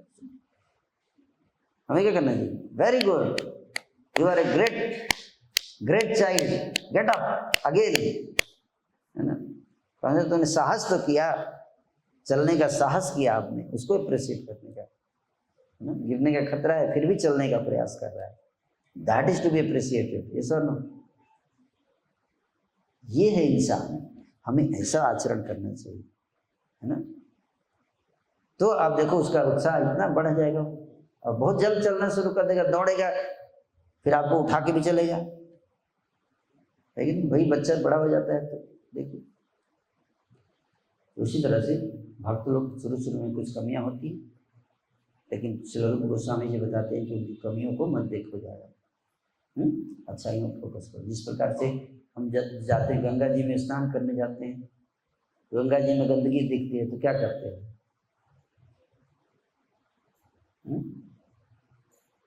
गंदगी वैसे साइड करके फिर डुबकी लगा लेते हैं कि नहीं? तो नहीं गंदा है, गंगा गंदी है, नहीं, गंगा कभी अपवित्र नहीं होती। गंगाजल हमेशा पवित्र माना जाता है, चाहे कितना भी उसमें मलबा चला जाए, गंगाजल। उसी तरह से एक भक्त जो होता है, जो भगवान की कृष्ण की भक्ति करने का प्रयास कर रहा है जेन्युइनली, तो उसको कमियां अगर है भी तो शुद्ध हो जाएंगे, उसको इग्नोर कर दो। प्रयास करो इग्नोर करने का, आसान नहीं है इग्नोर करना। यस, और कोई प्रश्न है? एक चीज आप लोग जीवन में सुखी होना चाहते हैं, सब लोग सुखी होना चाहते हैं, तो एक चीज दूसरों की अच्छाई बताना सीखिए। आप देखिए बहुत मुश्किल होगा, सबसे कठिन काम यही है। आप लोग ट्राई करना, देखना, तब समझ में कितना कठिन काम है। दूसरों की अच्छाई को देखना और फिर बताना, चर्चा करना आपस में किसी की अच्छाई, ये सबसे कठिन काम है। अगर आपने ये काम सीख लिया, you will become magnetic personality. क्या? Magnetic personality.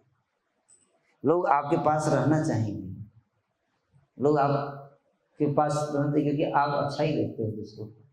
हर व्यक्ति चाहता है कि कोई हमारी अच्छाई बताए, है कि नहीं? और आप लोगों से को अपने से दूर करना चाहते हैं तो क्या करना है? जब भी आपके बगल में आए उसको डांट दीजिए, कोई गुण है नहीं और आ गए, बुराई बता दीजिए उसका, देखिए वो चल रहा है ना। बुरा जो देखन मैं चला, बुरा न पाया कोई, जो जग ढूंढा अपना, मुझसे बुरा न कोई, लेकिन दुर्योधन और युधिष्ठिर दोनों को होम असाइनमेंट दिया था द्रोणाचार्य ने।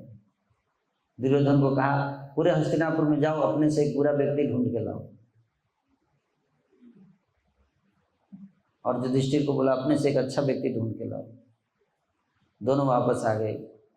दुर्योधन बोला गुरुदेव कोई हमसे अच्छा नहीं मिला,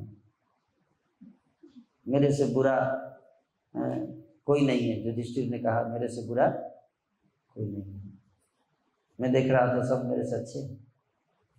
दुर्योधन बोला मुझसे अच्छा कोई नहीं मिला,